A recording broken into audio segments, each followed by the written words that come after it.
Të dashur miq, adhurues të artit dhe të letërsisë, mirëmbrëma. Jam sërish bashkë në emisionin tuaj të rregullt, frymëzimi etnisime me art dhe letërsi.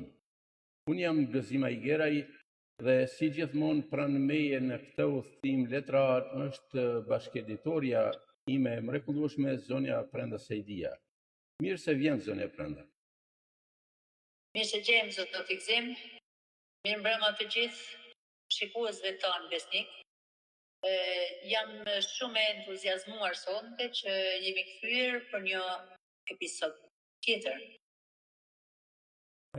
Faleminderit, mirëmbrëma edhe një herë. Mirëmbrëma edhe për ju. Dhe jo thjesht një episod tjetër, Prenda, sonte më datën 4 nëntor 2025, pra kemi një temë tërësisht veçantë dhe thellësisht personale, sepse fokusimi i kësaj mbrëmje do të jetë promovimi i librit. Fjala për ju. Pikërisht kjo natë i dedikohet temës madhështore, arti i librit, kjo filozofi e të shkruarit. Besoj që kjo temë i përket jo librit tonë studimor, por i përket çdo krijuesi. Një studim që eksploron thelbin e krijimtarisë dhe filozofinë pas aktit shenjtë të shkruarit. Dhe kemi kënaqësinë e madhe të promovojmë pikërisht veprën tonë të re, një studim me thellë letrar botuar nga Sevendays Libraria Prizren dhe sponsorizuar nga Ministria e Arsimit dhe Shkencës së Kosovës, që jemi falënderues edhe ndaj shtëpisë botuese me drejtues Artan Krasnishin, por edhe ekipit i cili merret me vlerësimin e krijimeve në Ministrinë e Arsimit dhe Shkencës së Kosovës. Shumë falënderuese. Faleminderit edhe ne. Pra, mos u largoni, për gjithë ju që doni fjalën e shkruar, që kërkoni të kuptoni procesin krijues dhe rëndësinë e librit në trashëgiminë tonë kulturore, bashkohuni në diskutim. Ne presim me padurim mesazhet dhe komentet tuaja përmes Messengerit, Sibilat e Veriut, apo edhe në Messengerin e zonjës Prenda Sejdia. Mos u ngurroni. Bëhuni pjesë e këtij dialogu të frymëzuar letrar dhe le të thellohemi së bashku në artin dhe mendimin që qëndron pas librit. Miq të nderuar, siç e tham në fillim, pra neve sot do të promovojmë pikërisht këtë libër, të cilin do ta japim edhe në profilet e tona dhe do të flasim, do ta zbërthejmë librin. Unë dhe zonja Prenda Sejdia do të përpiqemi që t'u ofrojmë një pasqyrë sa më të detajuar juve që na ndiqni dhe pikërisht për këtë libër pra. Ju faleminderit për kohën që po ndani dhe neve pa hezituar kohë, pra fillojmë me promovimin e librit Arti i librit, kjo filozofi e të shkruarit, një libër që na mëson se si të shkruajmë dhe në të gjitha zhanret e mundshme të artit të letrar.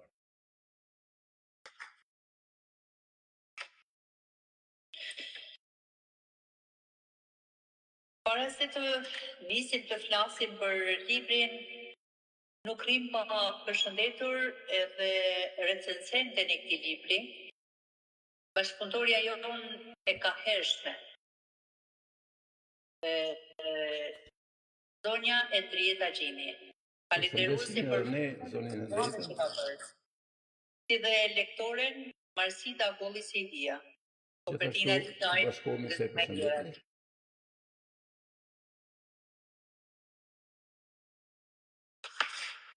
Pra, si që kuptuat dëgjues të nderuar dhe shikues të podcastit tonë, ky libër pra shkon në bashkautorësi, pra unë Gëzim Ajgeraj dhe zonja Prenda Sejdia. Pra libri ka diku rreth 330 faqe dhe ka shumë tema pra brenda këtij libri. Pra gjithë arti i shkrimit në të gjitha zhanret, pra se si të shkruan libra. Pra. Por neve do i zbërthejmë ato dhe do i lutemi zonjës Prenda që pakën na thotë diçka. Mendoj që është mirë të lexojmë parathënien, pasi brenda kësaj parathënie mendoj që është përfshirë shumë çka nga brendia e këtij libri. Nëse nuk përtoni zonja Prenda, me shumë kënaqësi. Faleminderit. Parathënie. Mund të krijosh një ide mjaft të qartë rreth mendjes dhe karakterit të një njeriu duke ekzaminuar bibliotekën e tij, pati thënë Louis Blanc.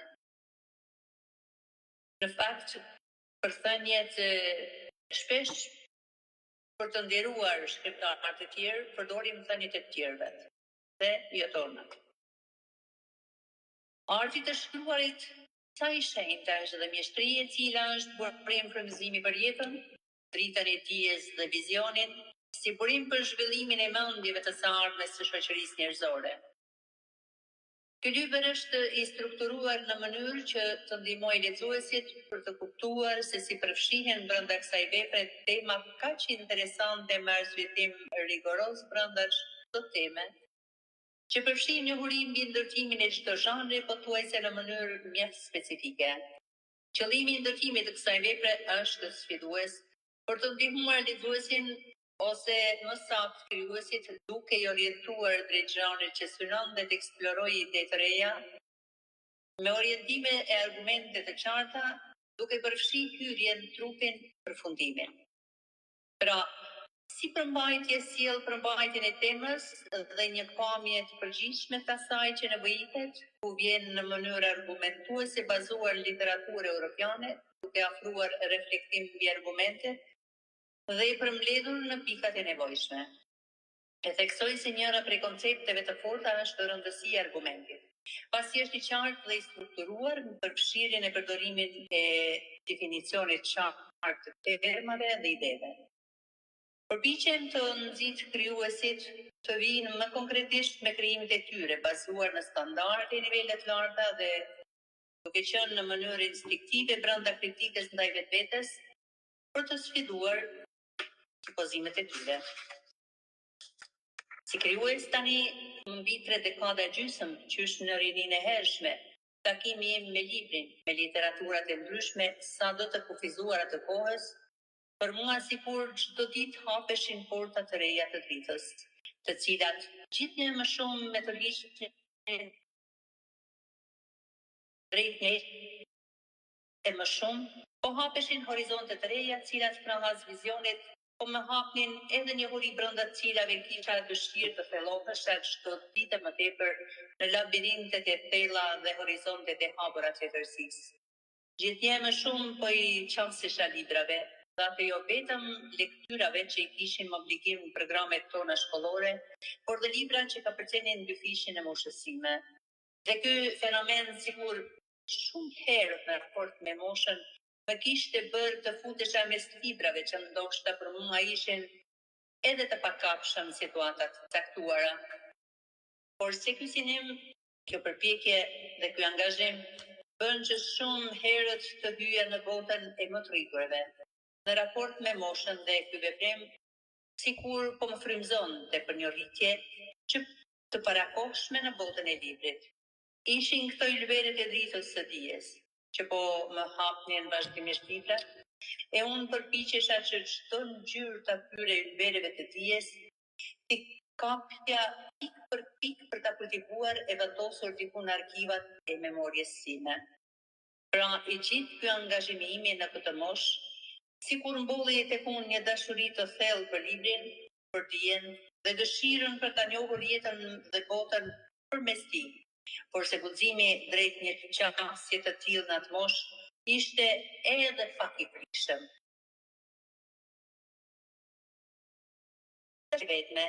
Vetëm për lexim dhe njohuri, por edhe dëshirë që të me pjesë e krijimit të artit të shkruarit, i cili magjishëm e kinezisht po na tërhiqte drejt një rrugëtimi, i cili për ne më vonë do të bëhej udhëtimi maratonik që nuk do t'i dihej fundi.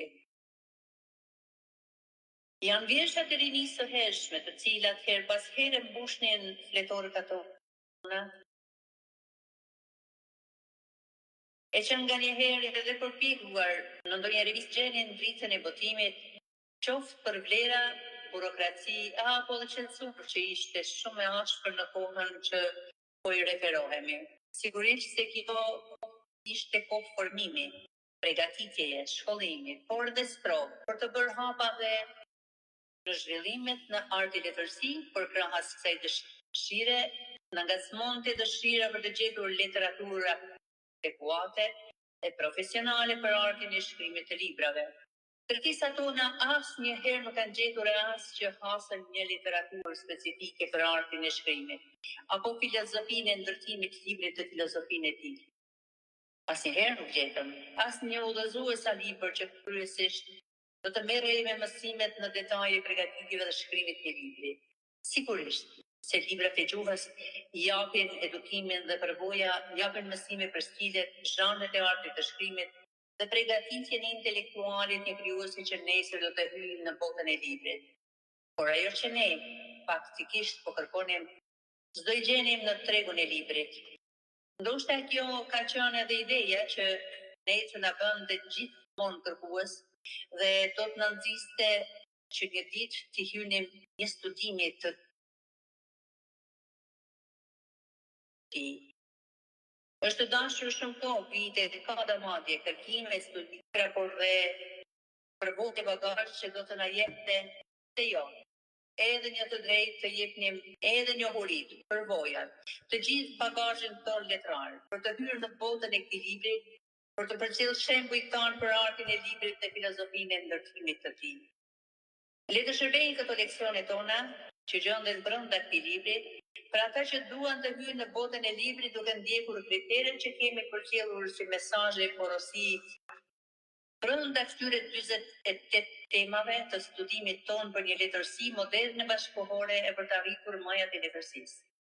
Sigurisht që secili nga ju që ka dëshirë të shkruajë apo publikojë një libër, edhe arsyet dhe synimet e tij që për çka shkruan një libër dhe çfarë dëshiron të përcjellë tek lexuesi i tij, bashkë me synimin që dëshiron të arrijë me atë publikim, po pse jo?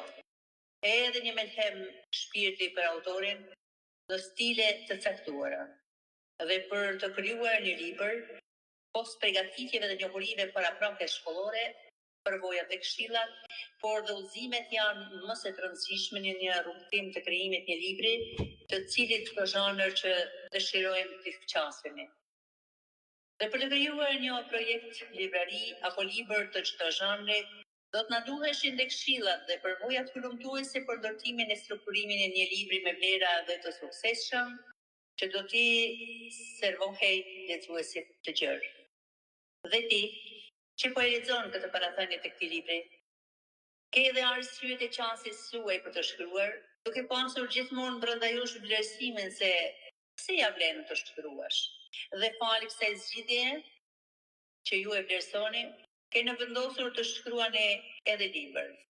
Sigurisht se arti i paraprin në jetë dhe se ajo është pasqyrë e saj, ajo apo thënë për ta plotësuar edhe me të qëndrimin ton, kemi ardhin për të mos vdekur nga e vërteta, siç e thot një filozof. Dhe qasja jonë drejt ndikimit të librit në ndryshimin e botës sjell edhe argumentet të cilat i sillen lexuesit si një perlë vete me plot fakt e vizion. Të gjitha këto argumente në temën tonë paraprin leksioneve që japin mësime për artin e shkrimit dhe filozofinë e librit, për atë në shumicën e zhanreve dhe stileve që e përcjellin artin e librit. Ajo çfarë ne synojmë dhe pretendojmë të sjellim me këtë libër janë një lloj rregulli sjell nga përvojat dhe kulturat e ndryshme, në veçanti ato europiane, kur dihet se kanë një kulturë të gjatë të vjetër, apo një traditë qindra vjeçare të ndërtimit të librit si tërësi, apo duke u thirrë në një farë forme lloj udhëzimi në përsosmërinë për punën e përgjithshme me librin, apo dhe një përvojë për autorët e rinj që duan të hyjnë në art krijimin e librit. Ky lloj udhëzues dhe kjo lloj përvoje me fakte praktike në terma tona, jemi shumë të bindur se do të jetë një udhëzues i mirë që që hyn në rregullat dhe kërkesat profesionale që i kërkon shkrimi, botimi dhe editimi i librit. S'ka dyshim se këto përvoja të bartura në për temat e librit si tërësi kërkojnë dhe përgatitjen edhe para përgatitjen shkollore, intelektuale, po pse jo në raste të caktuara edhe të dhëna nga hyjnorja. Le ta kuptojmë edhe këtë fundit si një filozofi trashëgimisë njerëzore, sepse jo gjithkush mund të ketë këtë element hyjnor. Po kthehemi tek temat dhe leksionet tona brenda librit, për të ofruar një pasqyrë të shkurtër të asaj që ne kemi sjellur për ju. Le të fillojmë tek mbretëresha e artit, poezia, për të cilën asnjëherë nuk e menduar si art dhe formë lehtë, nga se brenda saj ka shumë karakteristika që duhen njohur parapraktisht përpara se ta bëjmë atë. Pra, siç filluam, ne vesh kemi hyrë në stilet dhe zhanret e artit, për të cilat brenda temave të caktuara i kemi shtjelluar veç e vesh për të thjeshtësuar zbërthimin e tyre për lexuesin tonë.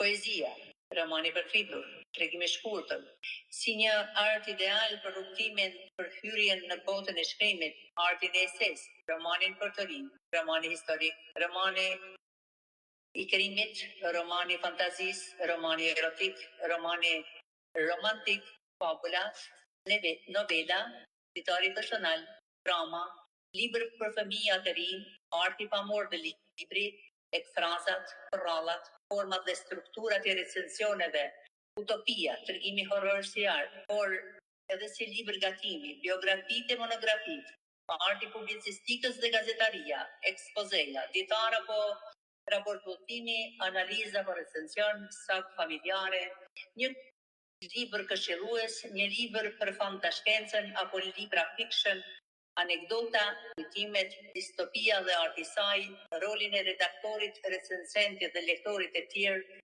Të gjitha këto tema dhe ato që nuk i përmendëm në këtë hyrje janë kompaktësia e këtij libri, duke sjellur udhëzime nga përvojat e shkollave europiane që për shkruarjen, strukturimin e ndërtimin e librit në stile dhe zhanre të ndryshme të ndërtimit të tij. Librat janë si ajri, kur librat janë të thatë nga mosdia, gjasoj me ajrin e thatë nga vapa, dhe kjo pas një lloj shije në asnjërin rast.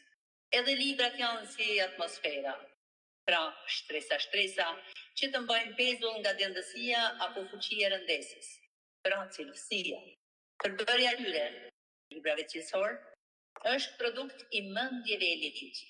Uroj që etnia ime të ketë sa më shumë të tillë autorë. Po, zot Ekzem. Faleminderit, zonja Brenda. Ju në pikat shkurta e thatë edhe përmbajtjen e librit, pra duke përmendur të gjitha zhanrat dhe temat që janë përmbledhur brenda librit. Unë do t'i them disa fjalë se si të shkruajmë një libër. Pak në vija të trasha do të marr vetëm një minutë kohë nga koha juaj, edhe një herë për të falendëruar Henrietta Gjinin për pastënien e këtij libri, që vërtet ka shumë tëra. Përshëndesim Henrietta dhe ne. Ajo për shkak se sonte ka ditëlinjen e vajzës në bën 15 vjeç. Ka qenë e pamundur për çemën e sonte, pasi e di se ndodhet jashtë Tiranës. Gjithashtu i urojmë Deas edhe 100 vite të lumtura, edhe faleminderit mamit Deas për punën që ka bërë librin tonë. Urimit për Dean i bashkohemi edhe ne, zonja Brenda, unë Dean e njoh nga afër voglushin dhe i uroj që ajo të bëhet 100 dhe të rritet sa më e përgatitur për jetë. Shumë faleminderit. Faleminderit. Unë do t'i them disa fjalë pra rreth asaj se si ta shkruajmë një libër. Pra e themi në vija trasha sepse brenda librit ne nuk mund ta zbërthejmë. Libri ka 320 faqe dhe është e pamundur të fletohen, por në vija trasha ne do i përmendim temat dhe do japim nga pak edhe citate nga ato për të arritë që dëgjuesi, shikuesi ynë të mund të kapë nga ato dhe për ata që interesuar pastaj neve mund të shpërndajmë edhe në PDF librin, por edhe në ekzemplarët që kemi në librin. Si ta shkruajmë një libër? Për ty që prej kohësh bluan në mendjen tënde hedhjen në dritën një libri, për ty që dëshiron të hedhësh në letër gjithë ato që ti ke akumuluar në kokën tënde, a ka një rregull shkrimit të një libri, apo a ka një rregull të shkruar i cili do të zbërthejë ngacmimet brenda emocioneve tuaja? Nga gjërat e rëndësishme dhe ato më pak të rëndësishme, si mund të shkelësh ato rregulla të cilat duhet të ndiqen e respektohen për të arritur deri tek një publikim me një libri, dhe kjo ka rrugtimin e vet të cilin duhet ndjekur. Por për të gjitha këto, ne do të flasim në vazhdimsi në proporcion me rregullat dhe përvojat tona të kaluara ndër dekada me artin në dorë. Nëse ti ke arritur të shkruash një tregim, ese, poezi, roman, apo edhe ndonjë zhanër tjetër arti, më pastaj duhet të mbledhësh informacion rreth udhëtimit të mëtejshëm për ju që në artin tuaj në të ardhmen ka shumë rëndësi. Kjo për faktin se nëse ju keni shkruar njërin nga këto zhanre që përmendëm, ju keni bërë një pjesë të punës suaj të cilën do të ketë më pastaj një rregullim të gjatë deri tek finalizimi. Por sigurisht se përpara se të keni hedhur në letër idenë tuaj, është një punë kolosale që duhet bërë para se që ne quajmë para përgatitje për artimin dhe shkrimin e një libri. Dhe të mos kujtojmë të pamundurën, sepse askush s'ka lindur i ditur apo të ketë pikun nga qielli, siç thot një urtie jona, por se me punë e qetësi arrihet gjithçka. Pra arti i të shkruarit nuk ka përcaktuar profesione, mosha apo edhe klasa. Me që deshëm as deshëm ekzistojnë, ka ekzistuar edhe ato, por vetë faktin e dikur poezinë e kanë quajtur ndonjë zonjë aristokrate, e që sot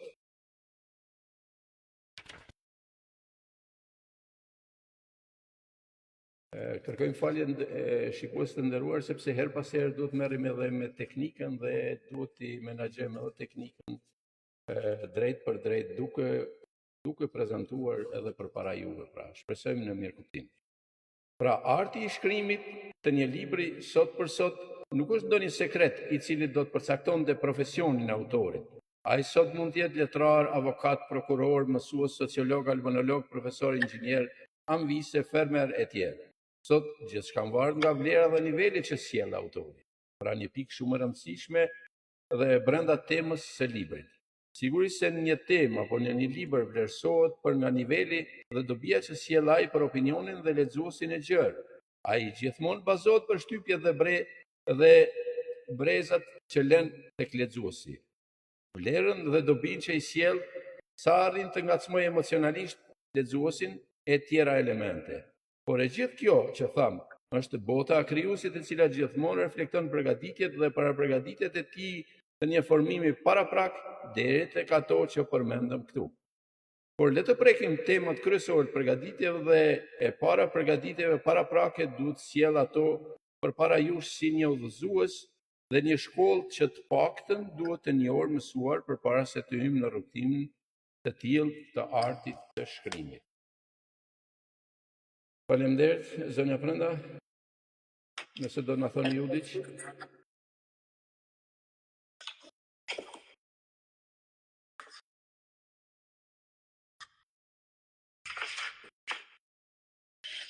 Unë do të them pse ja vlen të shkruash. Faleminderit. Faleminderit ju. Disa nga arsyet pse ja vlen të shkruash. Për një inteligjencë të stërvitur, nëse mendojnë se arti i të shkruarit është një proces aq i thjeshtë, siç mund të mendohet, sigurisht se nuk do të jetë një vlerësim shumë i pjekur. E tërë materia e shkrimit është një proces kompleks ku të gjitha njohuritë, përgatitjet, përshtypjet, kujtimet, mendimet tuaja do të mund të bëheni bashkë për të krijuar më të bukurën e fjalës, që do ta përçoni tek publiku i gjerë.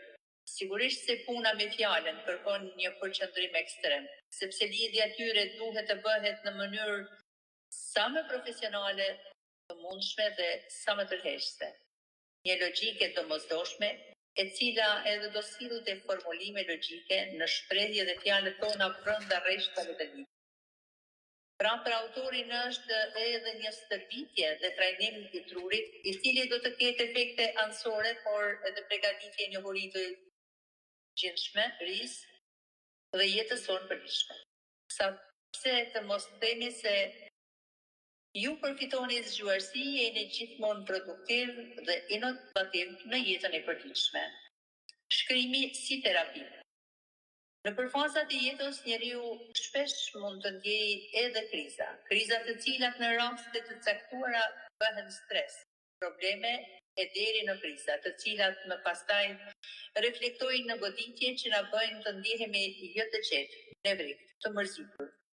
Dhe kjo pastaj kalon edhe në çrregullimet të ritmit të jetuarit, deri tek humja e paraspeshës jetësore. I tham pothuajse të gjitha këto njëherësh, për t'i thënë sa më shkurtër më qartë problemet që mund të përballet njeriu. Dhe i gjithë problemi ynë qëndron në faktin se si të përballemi me këto problematika dhe si të mundim ato që të mos na fundosin. Një njeri me edukat, njohuri e dituri, se të mos i zgjidhte artin e shkrimit si një përballje edhe me pengesat që jeta ja ka vënë përpara. Arti i shkrimit është një përballje mirë që ju të fitoni distancë të nevojshme mentore dhe me kohën të largoni edhe problemin nga ju. Duke u marrë me probleme të vogla e të mëdha gjatë kohës, sa ju shkruani sigurisht se do t'ja dilni suksesshëm me vetë terapinë tuaj, duke mbajtur veten shumë të kthjellë dhe shumë më të fortë përpara problemit. Ne shpresojmë që forca që ju do të gjetë përballje do të jetë një sukses dhe frymëzues që ju të vazhdoni e të mos nënshtroheni përballë sfidave të kohës që u ka vënë përpara shkrimit si një efekt meditimi. Tani më të gjithë jemi dëshmitar të kohës dhe jetës plot strese e halle. Tek secili kombe popull, me specifikat e tij dhe hallet njeriu është tepër i stresuar dhe ky lloj stresi gjithmonë ka nevojë që disi edhe të largohet. Shumë çka sot e ka humbur balancin. Koha e punës, koha e lirë, familja, sikur ka një disbalancë kohe mes tyre, e së tepërmi po beson kjo e treta. Zakonisht, puna dhe kërkesat e saj nuk kanë të sosur.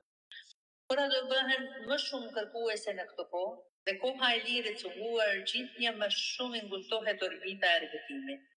Duke i parë këto dy problematika, thjesht një mbi ngarkesë e tepërt rëndon gjithsesi mbiu. Ndoshta metoda e shkrimit përsëri do të ishte një shans i bukur për ju. Mbajtja e ditarëve të shkurtër, noticave e deri tek ndonjë copës tregimi, do të ishte një terapi e bukur antistres, pra kundër stresit, për të dalë nga përditshmëria e njëjtë punës dhe përsiatjeve të tjera të një përditshmërie monotone.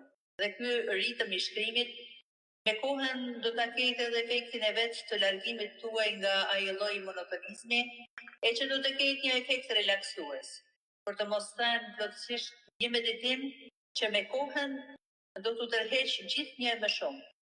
Kjo do të blente më së shumti edhe për ata persona të cilët gjatë gjithë ditës nuk kanë mundësi të ndajnë edhe një të katërtën e orës për një relaksim, pa qoftë edhe të trurit ngarkuar nga përditshmëria monotone, ngjashmërive të ditëve.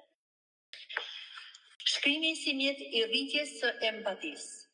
Të jesh empatik do të thotë të kesh aftësi të kuptosh se ta ndjesh tjetrin atë që i përjeton. Pra të kesh një lloj aftësie që të vendosësh veten në pozitën e tjetrit. Dhe kjo lloj aftësie reflekton e kjo gjithkush. Si një lloj fleksibiliteti mendor nga i cili buron të kuptuarit e tjetrit, të arrish të kapësh dhe të njohësh ndjenjat e njerëzve të tjerë, të vlerësosh në mënyrë korrekte, të reagosh në përputhje me rrethanat që shfaqen para jush, është mjaft e rëndësishme me ditët e sotme. Shoqëritë e sotme në botë po bëhen gjithnjë e më shumë mendjehapura dhe komunikimi i lidhjeve mes tyre, sikur kërkojnë më shumë empati në këtë raport. Dhe ky fakt, sa më i theksuar të jetë, aq më i mirë do të jetë komunikimi. Raportet mes shoqërive dhe marrëdhënieve po aq tepër kur tani po kemi gjithnjë e më tepër shoqëri multietnike, shoqëri të përziera me shumë nacionalitete, le të marrim shtetet si Gjermania, Zvicra, Austria, Franca e tjerë. Jo se duam të ndalemi në këtë fenomen, por e sollëm sa për ilustrim si shembull. Në jetë, në punë, por edhe në familje, komunikimi është baza e të funksionuarit të jetës. Dhe kjo aftësi dhe mënyra e kuptuarit më të mirë është edhe një lloj arti që duhet ndërtuar njeriu brenda vetes.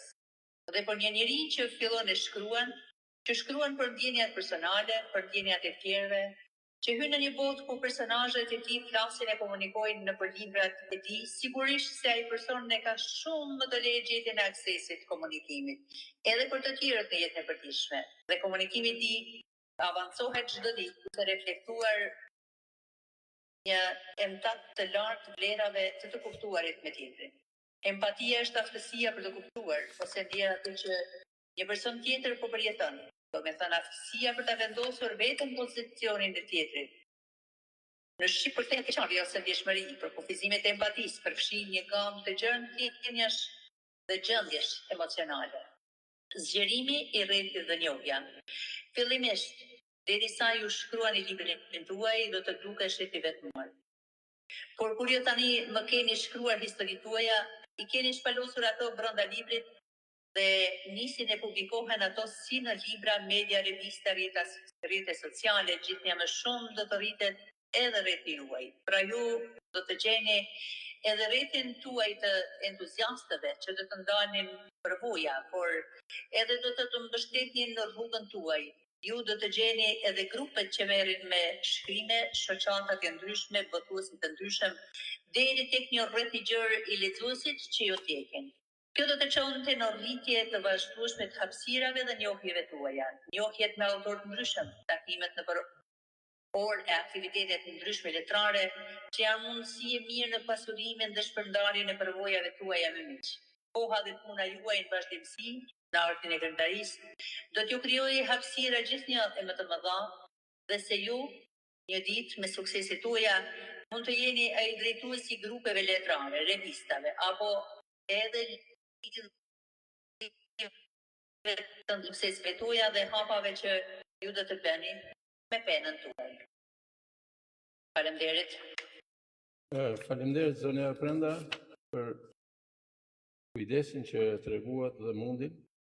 Ju falenderoj, ne do të vazhdojmë pra me ecjen me tema, por nuk do të ndalemi, do të shohim se ku do të ndalemi, sepse ka shumë tema sa është e vështirë t'i delet deri në fund, por do i përmendim pjesërisht pra në vija të trasha për t'i sjellë përpara dëgjuesve tanë. Është pjesa tjetër pra përvojat dhe këshillat, pra si ta gjejmë temën, ta krijojmë një strukturë libri për të vazhduar më pastaj edhe për të shkruar një libër. Dhe në tema tjera çfarë synoni të sjellni dhe çfarë keni përcaktuar të sjellni ju pra brenda atij libri kur ju jeni përcaktuar se do të shkruani një libër. Në tema tjetër se si do duke shkrimi juaj, pra planifikimi, pra do të keni një kornizë shkrimi të cilin ju do ta planifikoni se çfarë do të sjellni brenda atij libri dhe ta keni një paradije përpara vetes se cilin material do ta përdorni për ta shkruar një atë libër. Për një shkrim sa më personal dhe sa më të sinqert, sepse empatia tek dëgjuesi, tek lexuesi, tek gjithë ata që të ndjekin më pastaj do të flasë vetë pra për vlerën dhe nivelin e juaj, sa do t'jeni ju të aftë të sjellni dhe të keni ndikim të ata pra. Dhe ruajtja e privatësisë pra. Sa vendosni ju që ta ruani një atë privatësi brenda asaj që do të sjellni, apo keni vendosur të jeni edhe shumë i hapur brenda atij shkrimi apo përcaktimit tuaj në atë zhanër çfarë do të sjellni, qoftë në roman, qoftë në udhëpërshkrime apo qoftë edhe në stile të tjera të artit të shkruarit. Ishte kjo pra tema që në vija trasha i ram dhe mendoj se shkrimi është për ne krijuesit nganjëherë është edhe me elhem shpirti, sepse ai të mban të gjallë, ai të mban vital, ai të mban të kthjellët gjithmonë dhe nuk të lën që të kalojmë në kriza. Nëse doni të vazhdoni ju zonja Prenda apo të vazhdojmë edhe pak me zbërthim, apo keni në plan diçka? Jo, unë do lexoj temat pasi në qoftë se ke diçka tjetër.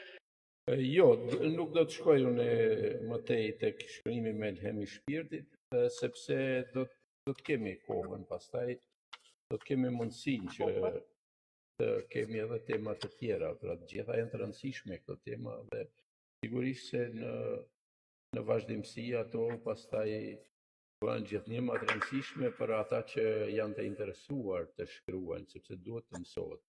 Harrova të them, miq të nderuar, se çfarë na ka shtyrë, edhe 1 minutë, të lutem zënë e brenda, çfarë na ka shtyrë neve duke parë se në librat e letërsisë, siç e tha në parathënien e zonës Henrieta, zënë e brenda që e lexoj më herët, pra çfarë na ka shtyrë neve që të bëjmë një libër, sepse libra të tillë thuajse nuk ekzistojnë fare se si të shkruat një libër. Janë sekrete krijuesit ato të cilat i ruajnë. Por neve, unë dhe zënë e brenda Saidia, nuk kemi ruajtur këto sekrete, por i kemi nxjerrë që t'i transmetojmë tek ju pra, përmes këtij libri. Një libër i tillë thuajse gati, ndoshta do të ishte e pamundur apo nuk ekziston në një formë çfarë kemi sjellë ne, pra këtu zbërthejmë gjitha metodat dhe sekretet se si mund të shkruan libra dhe pikërisht kjo ka qenë edhe arsyeja që jemi qas kësaj teme, sepse në letërsi, në studime, mësohen gjithmonë për shembull forma, por se nuk shkohet në ato detaje të zbërthehet, për shembull, ose të shpjegohet se si shkruhen, cilat janë elementet ato që duhet ndërtohet, cilat janë kriteret ato që duhet ndërtohet, dhe cilat janë përgatitjet ato që duhet bën për të shkruar apo ndërtuar një libër. Ka që kisha zënë e brenda, për fillim, urdhnoni. Faleminderit.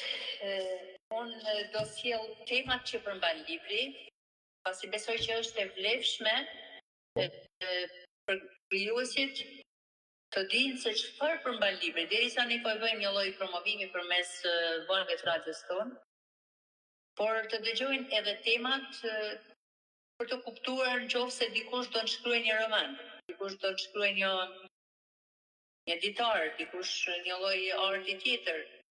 Pra të dëgjojnë dhe kush është i interesuar të dëgjojë për temat e këtij libri. Normalisht që dhe flas për ata që jetojnë Lezhë, këto libra janë edhe në bibliotekën e Lezhës. Libri përmban parathënie, se më një libër, pse shkruajmë libra, përvojat dhe këshillat, shkrimi me lëhem shpirti, ulëmtimet apo kërkimet për një libër të suksesshëm, pse ja vlen ndikimi i librit në ndryshimin e botës, arti i poezisë, të shkruajmë një roman, tregimi i shkurtër një art ideal, trajnimi për hyrje në botën e shkrimit, arti i eses, romani për të rinj dhe arti të shkruarit, romani, arti i të shkruarit, romani historik, për një roman krimi, romani i fantazisë, romani erotik, për një roman romantik, për artin e fabulës, për një novel, karakteristika dhe këshilla, një ditar jo vetëm për mosharrim, një copës teatrale dram, një libër për fëmija të rinj, arti pamor dhe libri, ekfrazat si art, arti i përrallës, një vlerësim apo recension libri, për të shkruar një utopi, tregimi horror si art, një mendje krijuese dhe suksesi, të shkruajmë një libër gatimi, një biografi ose monografi, gazetarët, opinionbërësit dhe opinioni publik. Tuaj. Një raport udhëtimi apo një libër, një vlerësim, analizë apo recension, një sagë familjare, për një libër këshillues o udhëzues, të shkruajmë një libër të fantashkencës, librat jo fiktiv, jo fiction dhe shkrimi i tyre, të shkruajmë një libër jo fiktiv, anekdota dhe anekdota si arti të shkruarit, të shkruajmë kujtime, distopia dhe arti i saj, redaktori dhe roli i tij, recensenti dhe recensenca, lektori dhe lektura të botojmë një libër, recensioni, biografia Ismaigera të Fantasitis. Kjo është edhe përmbajtja e temave të librit, të cilit përmban arti i librit, kjo filozofi e të shkruarit. Faleminderit, zonë e Brenda, faleminderit që sollët përmbajtjen e librit. Faleminderit ju, e tham, por po e ripërsërisim, për shkak të vlerave që ka libri, falenderojmë Ministrinë e Arsimit dhe Shkencës së Kosovës që e kanë vlerësuar për ta votuar. Falenderojmë dhe ne.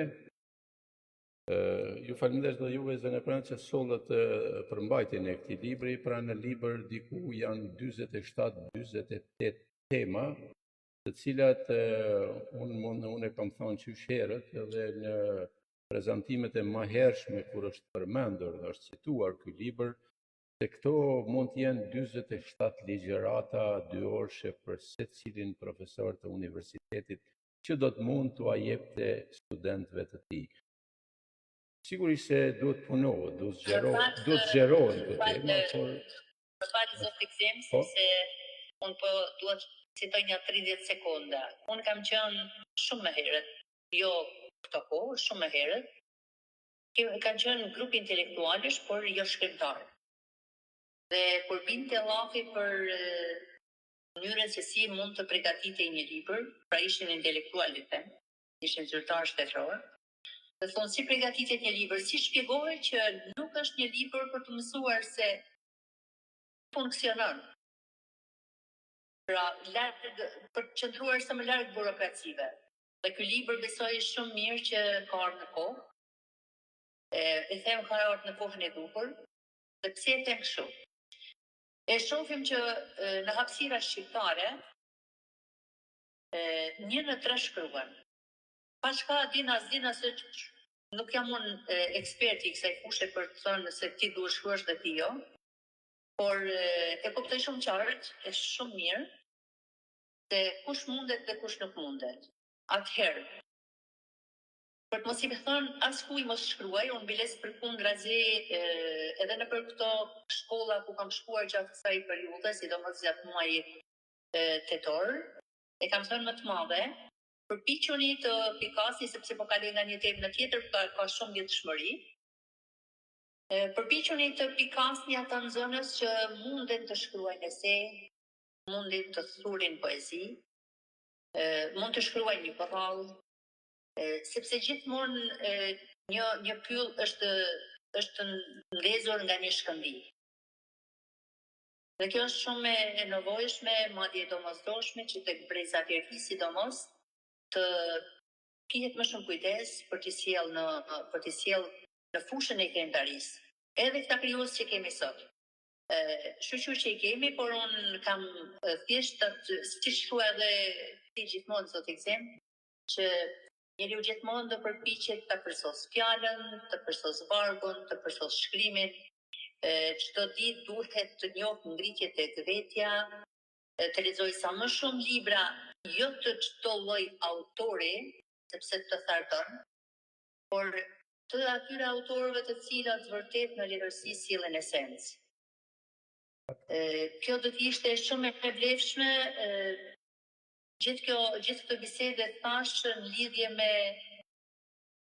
temat e këtij libri, e jo vetëm këtij libri, por njeriu nuk është e thënë se do fokusohet tek një libër të cilin ka dalë sot në tregë, por do fokusohemi gjithmonë për të arritur vlera, pra për të arritur majat e letërsisë, për ta përsos fjalën, për ta gdhendur atë, pra për të bërë diçka të bukur.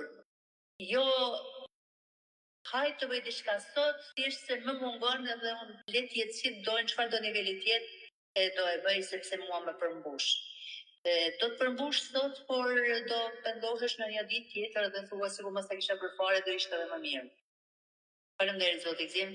Faleminderit zotëria Brenda, ju pak ka shumë më kujtuat shumë gjëra dhe duke qenë për 38 vite në letërsi, pra kanë qenë pikërisht të arsye dhe që na kanë futur t'i qasim i këtyre kësaj teme studimore për të sjellë dhe risjellë, por edhe një lloj shkolle për shumë krijues që mendojnë të fillojnë apo edhe janë brenda letërsisë për t'i marrë këto, sepse jo të gjithë mund t'i arrijnë vlerat dhe nivelet, pra secili ekziston një shkallë që unë shpesh e përmendje dhe ekziston një shkallë ku janë secili edhe klasifikohet. Ne s'po merremi me atë çështje sepse është çështje e secilit, por le të merremi me mësimet që duhet të marrim. Nëse një krijues për shembull sot shkruan diçka dhe nesër nuk e sheh me sy kritik se mund të bëhet akoma më mirë, pra nuk ka bërë asgjë. Dhe nëse nuk ka ngritje, nuk ec përpara, nuk duhet bën përsiatjen. Pra duhet e kanë qenë këto arsyet që na kanë shtyrë edhe neve t'i qasemi këtyre temave në thelb, në esencë. Të shpalosim, të lexojmë literaturë, të konsultojmë shkenca të ndryshme, të gjuhëve të ndryshme europiane dhe t'i qasemi edhe këtyre temave. Për ta sjellë ato në shqip dhe për të lënë një mësim tek secili, sepse ju si që thatë sot me shumicë po kemi krijues dhe krijues ndoshta që lënë edhe për të dëshiruar dhe kjo sikur ka krijuar një lloj kaosi që edhe lexuesi që orientohet, pastaj zhvillimet e përgjithshme në shoqërinë tonë, edhe te shtëpitë botuese fenomen ekziston, sepse secili e shikon profitin e vet dhe më pastaj i qaset asaj pune dhe tu pra në këtë libër përmenden të gjitha problematikat edhe që e ndjekin letërsinë, sidomos letërsinë shqiptare, tek ne në tokat shqiptare. Dhe pse mos të ekzistojë edhe një mendim kritik, pra siç po e themi tani, pikërisht për këto punë, sepse duhet të mësojmë edhe nga kritika. Jo të qasimi secili kush mundet dhe çka mundet, por të synojmë të sjellim vlera. Dhe unë e kam parë sepse sa herë që jam përpjekur, në veçanti kam testuar në poezi, sa herë jam përpjekur që ta shtrëngoj poezinë, sa më shumë në hermetizëm ka qenë më e palexueshme. Arsyeja sepse nuk kuptohet sa duhet thelbi i filozofisë dhe i metaforës së brendshme. Pra kush nuk ka synim që të shkoj sa më lart tek filozofia e poezisë, ndoshta ata që synojnë të mësojnë, apo që studiojnë, por jo të gjithë edhe ata që shkruajnë, shpesh herë nuk arrin t'i kuptojnë shokët e tyre pra krijues. Bile une në një debat që dikur kam pas me një krijues përkthyes gjerman, tani nuk jeton dhe s'po i përmend emrin, pra dikur në promovimet tona në konsulatën e Kosovës, më sa kujtoj, ai ishte kritik ndaj hermetizmit që po sillnim ne në poezi dhe ka kaluar koha e hermetizmit. Unë dola pak rreth kësaj çështje me që e përmenda dhe duhet ta shkoj deri në fund. I thash se neve hermetizmi në poezi na i ka shpëtuar kokat. Dikur ne duke jetuar nëpër sisteme të ndryshme totalitare, dhe aq më tepër ne shqiptarët e Kosovës duke patur një okupator përmbi kokë, pra shpesh ai hermetizëm na i ka shpëtuar kokat sepse jo gjithëherë poezia jonë është kuptuar drejt. Dhe duke mos u kuptuar drejt, pra ne kemi kaluar dhe mbijetuar për të vazhduar me hapat e mëtemit. Sigurisht se ky rrugtim ka qenë i vështirë dhe i gjatë. Dhe këtu po e them që ne duhet të synojmë në ngritje të vlerave, sado që koha nuk po don sot të ketë ato vlera aso nivele, pra si që thash, ati niveli hermetik, sepse nuk dëshiron kush ta lodh kokën për këto çështje posa tyre, duke përjashtuar ata që studiojnë, pra dhe sigurisht ata normalisht që studiojnë. Po, gjithsesi një dy fjali këtu.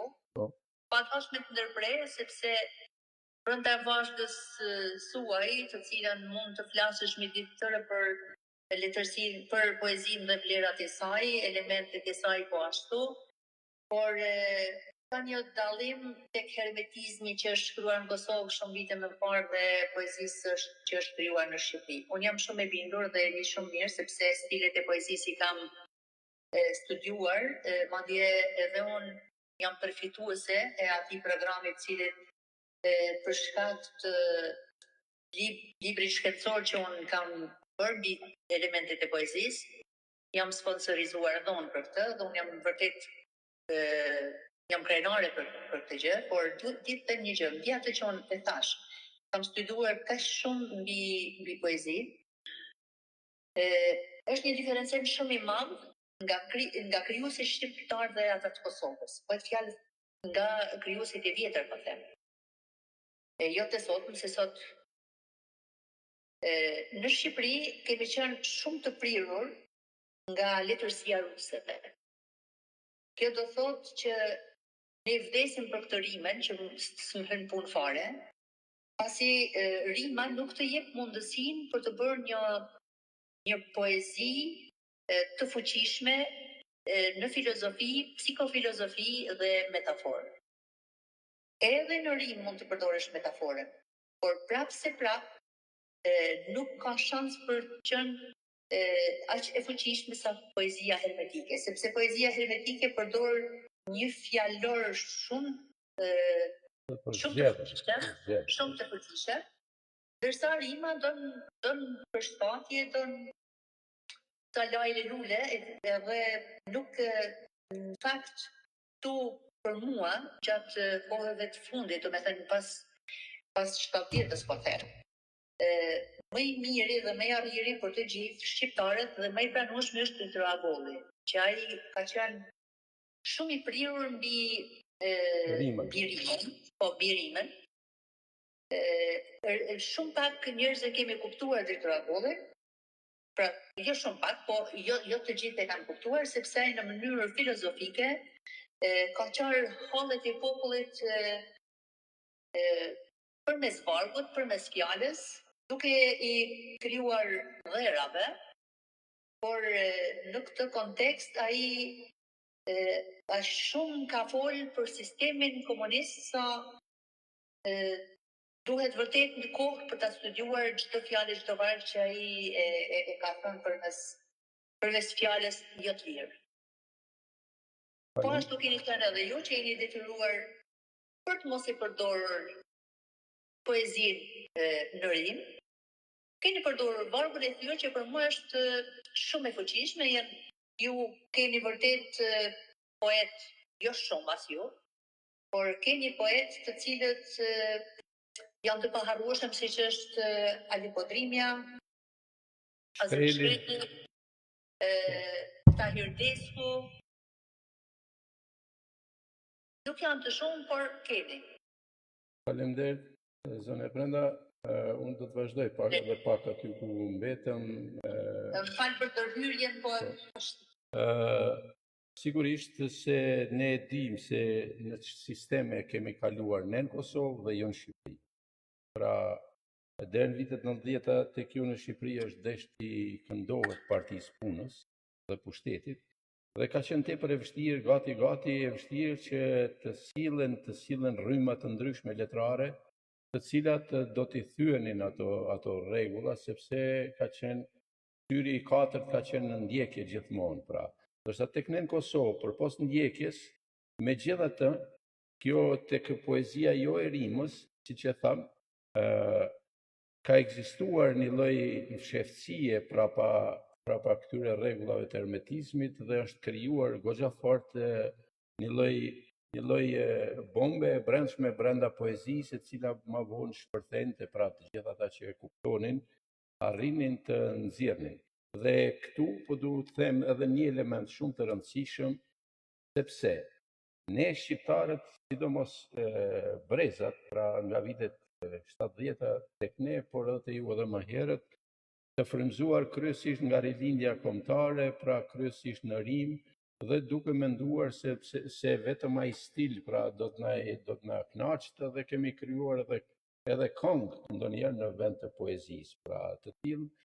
Por se kjo tabu pra duhet të thyhet për të kuptuar brezat e ardhshëm që po vinë dhe brezat që do të vinë, se jo gjithçka për shembull mund të thuhet brenda rimës ose në formën e një këngë, pra mund të thuhen edhe mes fjalëve, dhe Pikërisht këtu në këtë element të hermetizmi unë kam shfrytzuar shumë edhe pasurinë e popullit, pra, duke nxjerrë ato në shesh brenda për brenda poezisë në një filozofi dhe në një metaforë të thellë, tek e cila pastaj ka rrjedhë edhe frymëzimi dhe ka rrjedhë edhe drita e poezisë. Pra,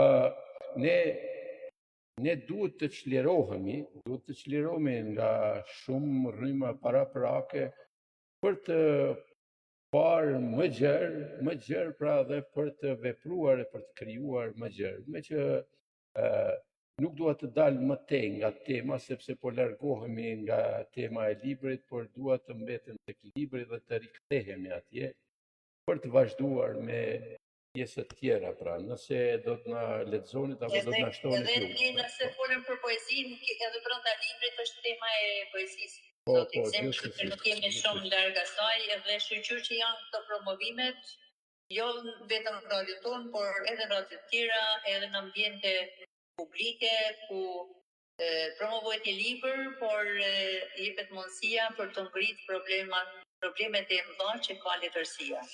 Sepse në qoftë se ato nuk evidentohen, ato do ngelen po njësoj. Gjithmonë probleme me ngelen, gjithmonë probleme pas zgjidhura. Mendoj shikues dhe dëgjues të nderuar se nuk e kemi me ndonjë ingerencë që dikën ta fryejmë apo ta lëndojmë, por e kemi me qëllimin më të mirë që të sjellim, që të vetëdijsohemi, që të kthjellemi, që në hapat tona të përditshëm, pra sot kam shkruar një poezi, nesër ta bëjmë më të fuqishme. Pra synimi ynë është që të ngritemi shkallëve, nëse nuk ka ngritje kushto. Përgatite veten, puno dhe pastaj vazhdo. Pra kësaj e ka letërsia, dhe jo gjithçka mund të sillet pastaj që për të bërë lëmsh.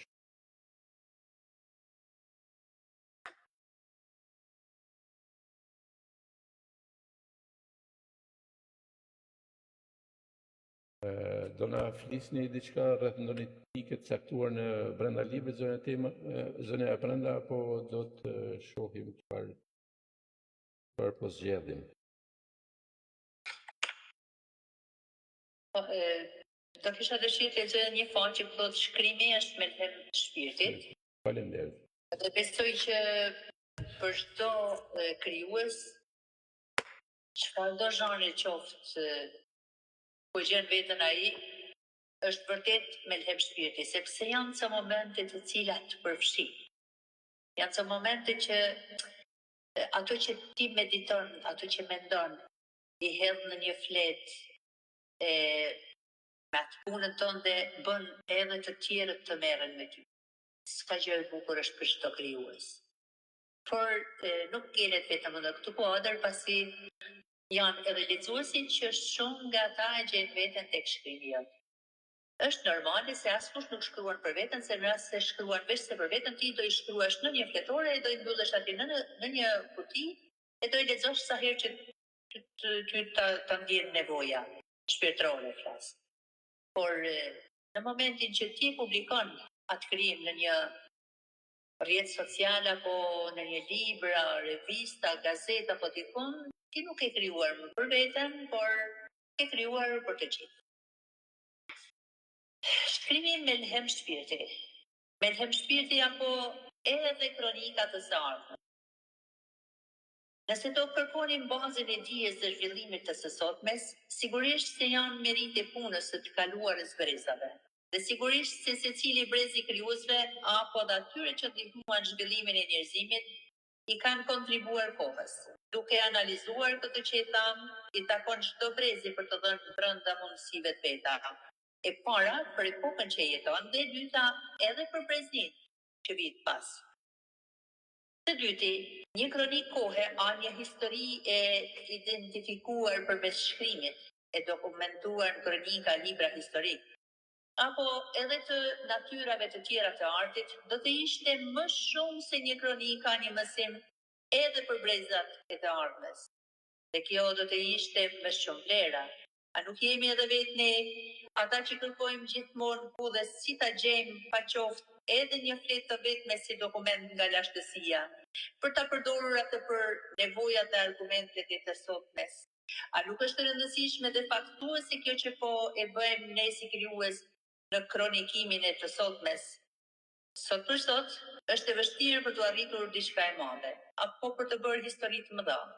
Tani më kohët po shkruajnë histori të vogla, ku protagonistë e personazhe të saj jemi secili nga ne, por ajo që është e rëndësishme se me hapa tona duhet të ndanim përpjekjen për të bërë krijuar diçka, po pse jo?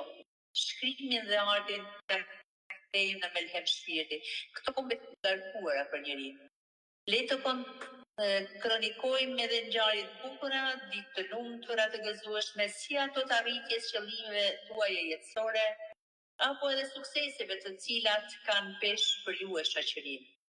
A nuk do t'ju bënin të lumtur ato kronika dhe nuk të bën që ato emocione e ajo lumturi të përcillet edhe tek opinioni i gjerë?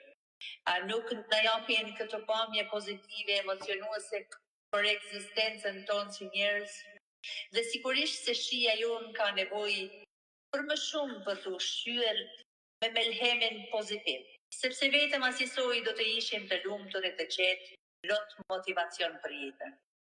Nëse një e kaluar e hidhur na ka ndjekur për shumë kohë, është e nevojshme t'i bëhet një him, e i cili duhet të ndahet ajo e hidhur për të krijuar një rrugtim tjetër pozitiv, në mënyrë që ajo e ligë mos ndjek brezat në trashëgimi, por të ndërtohet një vizion tjetër edhe pozitiv.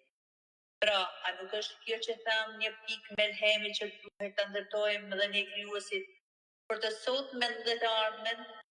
Ne jemi produkti së djeshmes, e projektues për të ardhmen. Edhe shkrimi e ka një mision të tillë. Çlirimi përmes shkrimit. Jo vetëm që e thonë psikologët, të cilët me metodat e tyre ekzaminuese e kanë vërtetuar se shkrimi është një lloj çlirimi për psikologjinë e njeriu, por se këtë e themi edhe ne krijuesit, që me dekada jemi në këtë fushë me shkrime bagazh librash.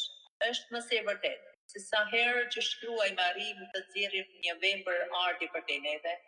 Ajo për ne është një lloj çlirimi, i cili ndjehet si një lloj çlirimi i brendshëm, që na ka munduar prej kohësh. Ju që jeni vetëm lexues të këtij shkrimi, por merreni me punë me çështje tjera, e keni vënë re se kur keni një plan, një projekt në mendjen tuaj, edhe me kohë i qaseni për të realizuar atë projekt e vepër tuaja. A nuk ndodhe dhe tek ju një çlirim i brendshëm shpirtëror pas atij qëllimi të realizuar? Por si puna e artit është një ndjenjë më e fshehtë, ajo si kur rries trupur, diku në mendjen tuaj, dhe kur ajo dëshirë, ai projekt, të ketë dalë nga ju, dhe të jetë realizuar, automatikisht ai çlirim shpirtëror ju lehtëson. Dhe për një krijues që ka ndjenjë në këto finesa, do ta shijoj me hlemin e atij suksesi. Nëse do ta thjeshtonim ende më shumë, a nuk ju gëzon mbarimi një pune që jeni brengosur për një kohë? Se kur do ta filloni e ta mbaroni atë? A nuk është një lloj çlirimi nga jo ngarkesa e brendshme juaja për një punë a një vepër të caktuar? Dhe shpresojmë se ashtu të jetë edhe për ju, miqtë e mi krijues. Faleminderit, zone Brenda. Faleminderit, ju përmendët një element aty, nëse do të vazhdoja pak. Po, patjetër. U përmend një element se shkrimtarët ndjen një çlirim të brendshëm, sigurisht se po, pra dhe por ajo tjetra çfarë është më e rëndësishmja, unë e them shpesh, duke qenë vetë në letërsi dhe duke pas mbi shpinë një bagazh prej 231 librave, e di se cila është pesha e kësaj e letërsisë, pra. Ne shkrimtarët nuk jetojmë për vete. Pra këtë duhet ta dinë secili lexues. Sepse të ulesh sot dhe të shkruash mbi 200 libra, pra ti nuk ke jetuar për vete, ti ke jetuar për të tjerë. Dhe jo që profitet neve na shtyen, të jemi ata që t'i japim shpirtin nga vetvetja, por t'i japim njerëzimit, t'i japim popullit ton, t'i japim brezave atë që neve kemi si potencial për ta sjell edhe pranë tyre, pra. Jo gjithmonë, pra shkrimtarët jetojnë për vete, jetojnë për ju, për të tjerët.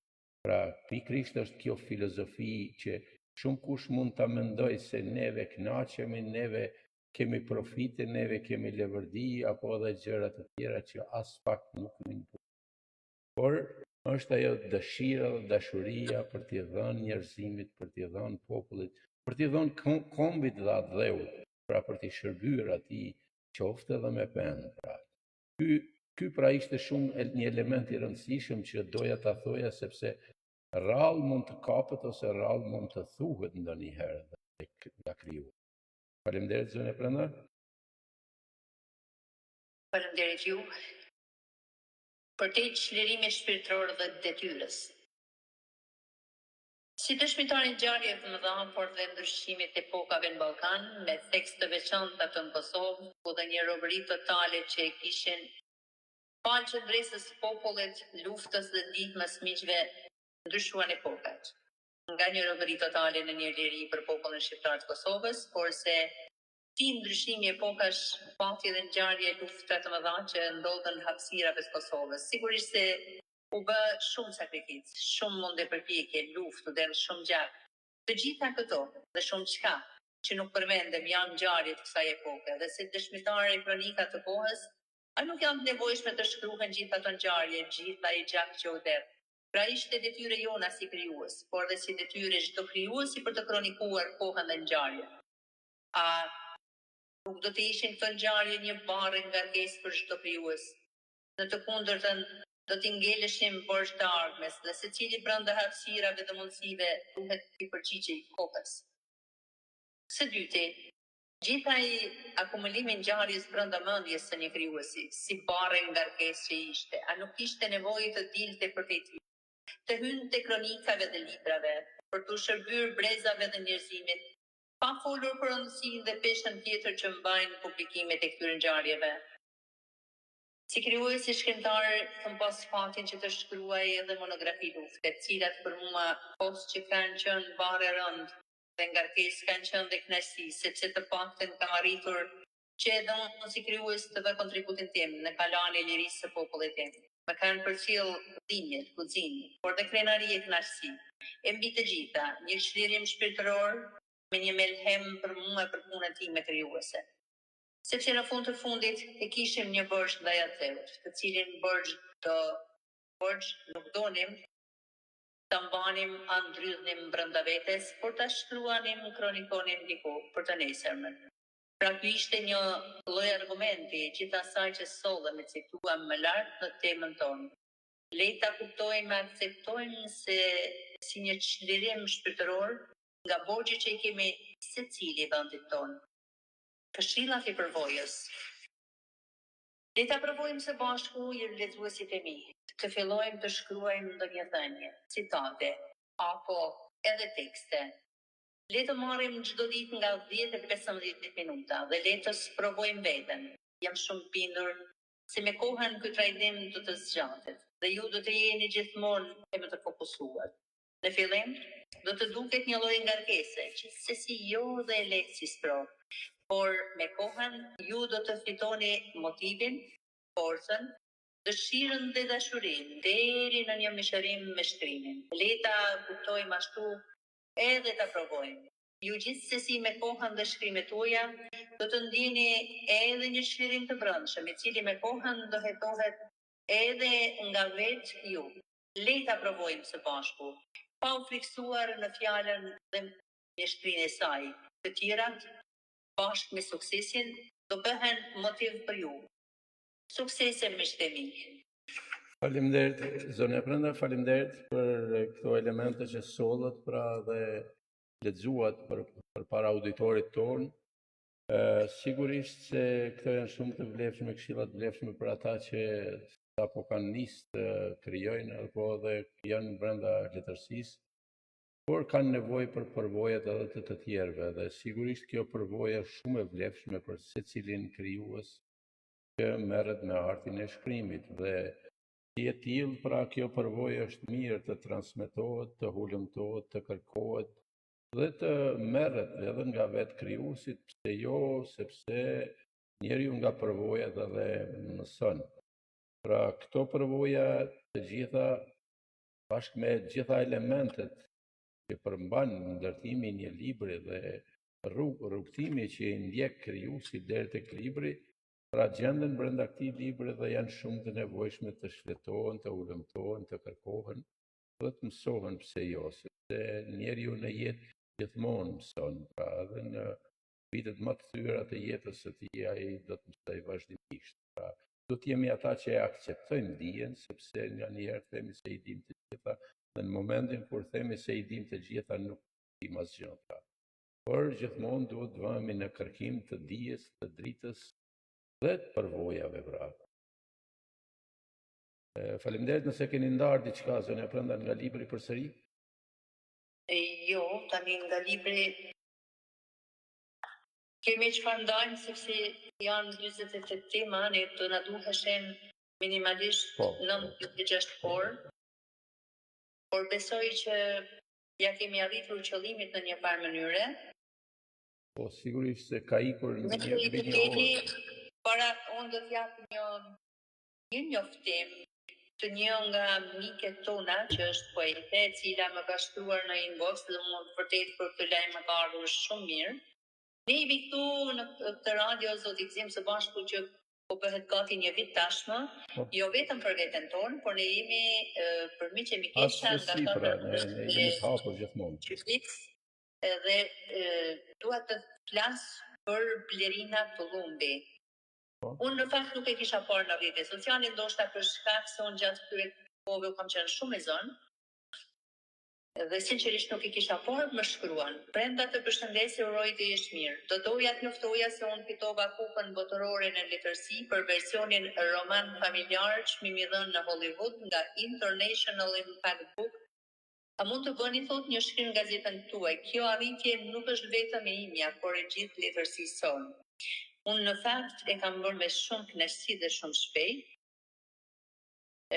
Ajo ka bërë gjithashtu edhe një dedikim për të gjithë personat, thotë që me kanë mbështetur në udhëtimin e librit Lotet e një gruaje. Kjo poezi është një himn për të gjithë ata që kuptojnë thellësisht mirënjohjen, atyre që dinë të jetojnë, por që dinë edhe se si të shërojnë sadopak, edhe plagët e vetë kësaj jete në këtë botë të trazuar, kur engjëjt përqafohen në heshtje.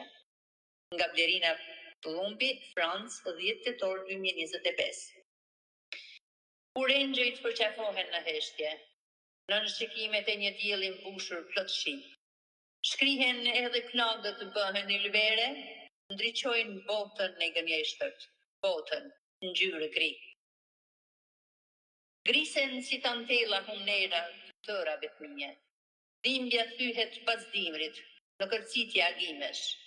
Mirazhi padukshëm bëhet dhe vetjeta, mërgjimtare që fal heshtaz, të gjitha lëndimet. Engjëjt përqafuar zjarrin hyje shërëmbej. Thurin magjifjale në një qiell të qelq, aty mbërthejnë trishtimet e gjithë ligësit, aty me tinguj sirenash, zgjojnë të ëmblën shpresë. Përqafohen engjëjt në heshtje buzëqeshur. Në një botë të shmendur që zhurmë si jep krah, aty ku lindin dhe vritën të vërtetat e jetës, aty zënë këndojnë, para ty zënë edhe qatë. Blerina Tullumbi, Francë. E falenderoj Blerinën për të poezi kaq të bukur me anën e së cilës ajo ka përqafuar të gjithë miqt. I urojmë shumë suksese për fitoren e madhe, po e them vërtet se të fitosh një çmim, çmimin e parë botëror në roman është mrekulli për të gjithë ne. Në emër të gjithë miqve tanë krijues, i përcjellim përshëndetjet e urimet më të përzemërta e sukseset të reja Blerina Tullumbit. Suksese Blerina. Secili prej nesh është krenar kur një nga miqtan fiton një çmim qoftë edhe në një event fare të thjeshtë. Falere më në këtë eventet e mëdha ku lën emër për Shqipërinë.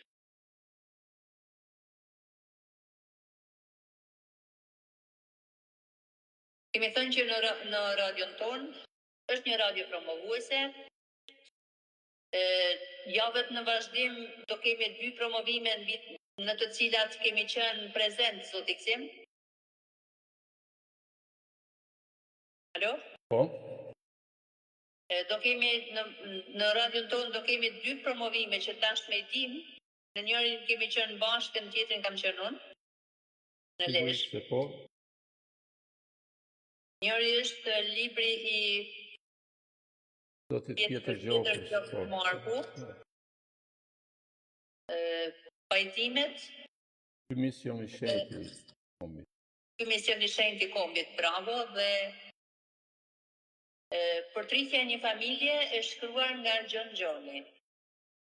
Besoj që javët në vazhdim do të jenë në emisionet tona. Megjithatë, të gjithë miqtë kudo që i kemi, janë të ftuar për të promovuar librat e tyre, sepse mbi të gjitha janë vlerë vetrare, janë vlerë njerëzore, vlerë miqësore. Kështu që ndjehemi të detyruar ndaj çdo krijuesi për të sjellë krijimet e tyre të bukura, e për të promovuar përmes valeve të kësaj radio, të cilat mbeten edhe në YouTube.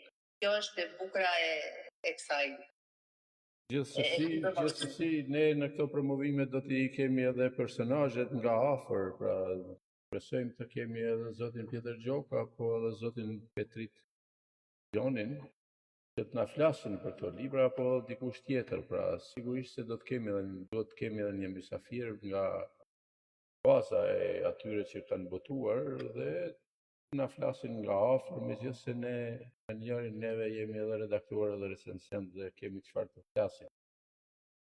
Por siç e thatë ju, për miqtë tanë janë të mirë se ardhur gjithë ata pa ngurim, megjithëse unë nuk e kuptoj arsyeën pse po ngurojnë shumica që të vinë që të promovojnë librat e tyre, sepse është një dritare e hapur, një mundësi e mirë për krijuesit për të promovuar, pra për të promovuar artin edhe punën e tyre. Unë i mirëpres këtu bashkë me ju zonë e Prenda dhe shpresojmë që do të vinë në vazhdim, sepse ne tani sapo kemi filluar sezonin vjeshtor dhe sigurisht edhe është ai fillimi i sezonit, ndoshta me kohën edhe do të vinë.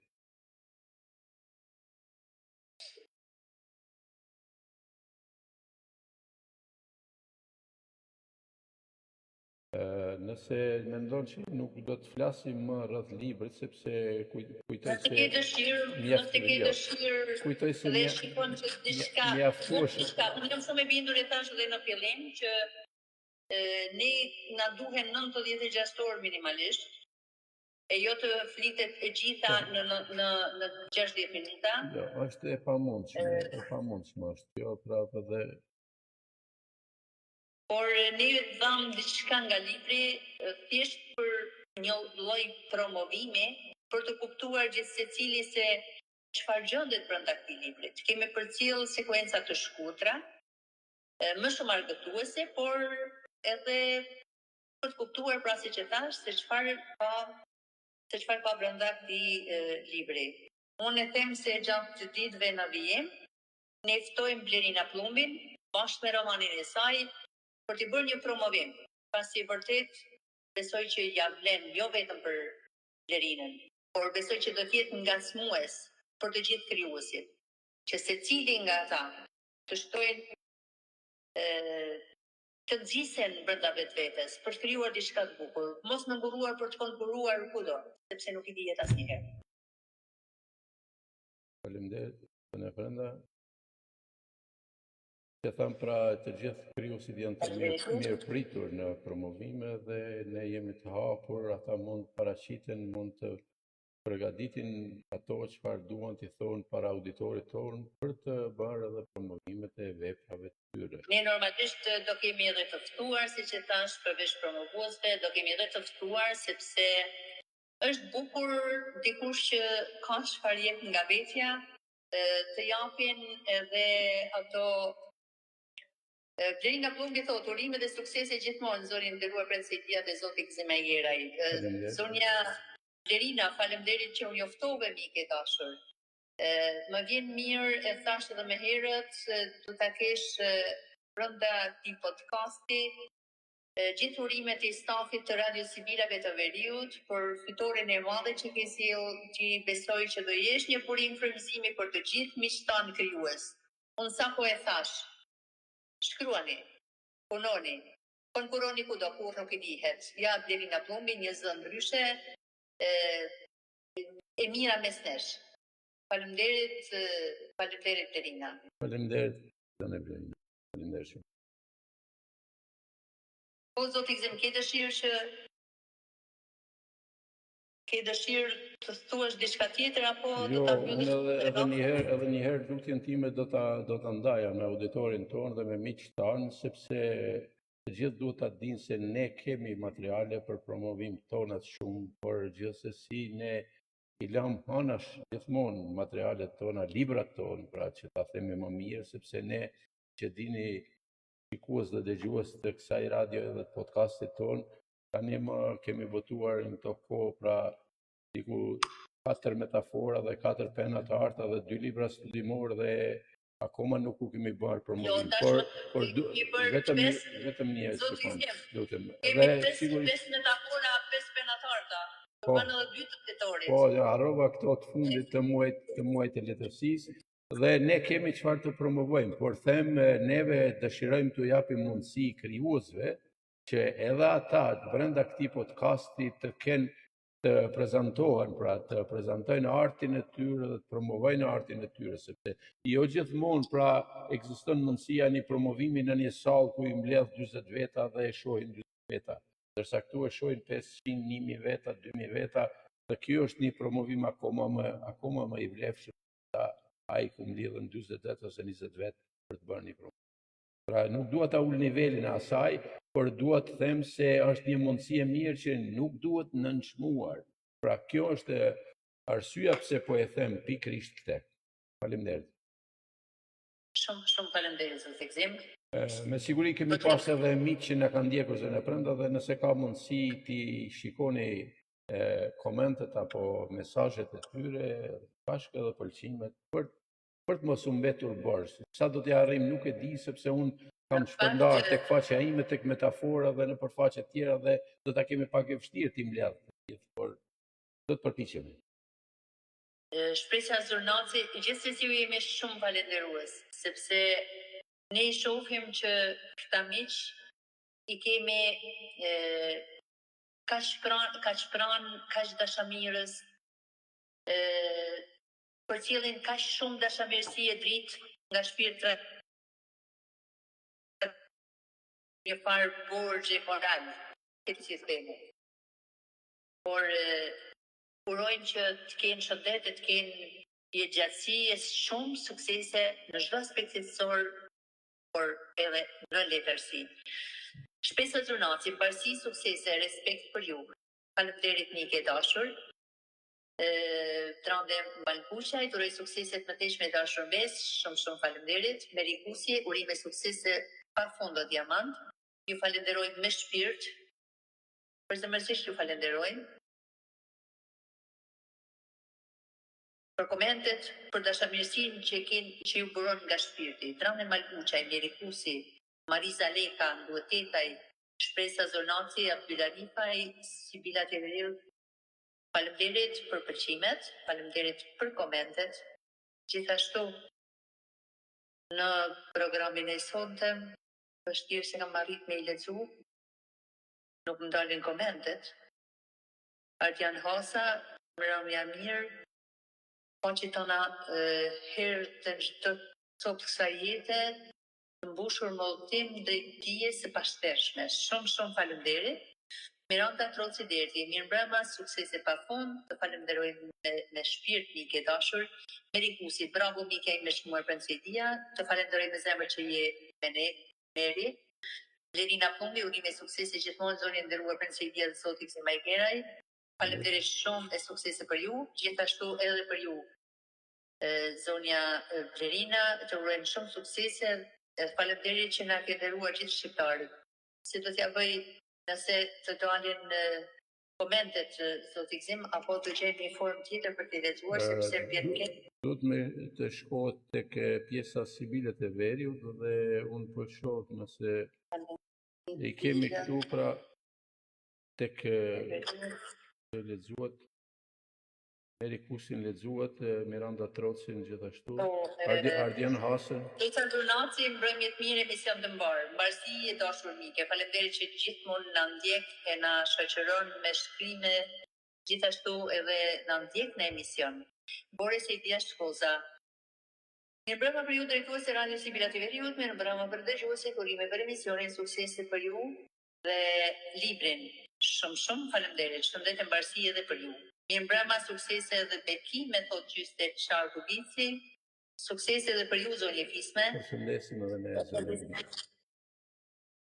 Elizen Elvira, ju përshëndes miqtë e mi të çmuar, shkrimtare Principia Gzimajgera dhe ju uroj emision të mbarë, suksesshëm më shëndesit e ndikim në Radio Sibila TV-ut. Pa shëndet e mbarësi, faleminderit që jeni gjithmonë me ne.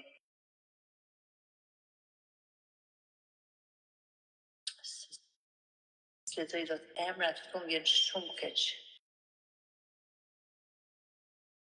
Janë të shpërndarë dhe emrat se janë në metafora tek faqja ime dhe pastaj. Abyla Rifa, Shpresa Zornaci, Gjën Kruja, Tori Shkoza, Fatvar Qaçelaj, Albana Konfa, Miranda Troci Derdi, Fatmira Limani, Boris Edia Shkoza është në një nga postimet. Fatmira Limani, jo ndjekim me shumë kënaqësi e respekt e veçantë ndaj jush, me suksese në këtë promovim të librit tuaj filozofik e respekte. Gjën Kruja, si gjithë një dalë që faqe bardh, qofsh faqe bardh zoti ju nderoft e bekoft. Boris Shkoza, urimet për zemërta për ju dhe librin, urimet thot Abdyla Rifaj, ju përshëndesim me shumë respekt miq të nderuar. Zoti ju nderoft ju e familjar tuaj. Po zoti Gzim, kur të besoj që nga dalë po I bje fundi. Sigurisht se po, nuk e di nëse kemi arritur t'i mbledhim komendet apo përqimet të gjithëve, sepse janë të shpërndarë dhe këtu para veti kam teknikën të cilën duhet menaxhohet vazhdimisht dhe në një herë dhe koncentrimi rreth publikut, andaj pra është I mangët her mbas here, sepse duhet të përpiqemi që ta menaxhojmë teknikën në formën më të mirë që të shkojë signalit pak në kualitet dhe në vlerë. Unë nëse nuk kemi diçka për të shtuar apo për të thënë, nga dale po I afrohemi fundit, pra që edhe emisionin e sonte të përfundojmë.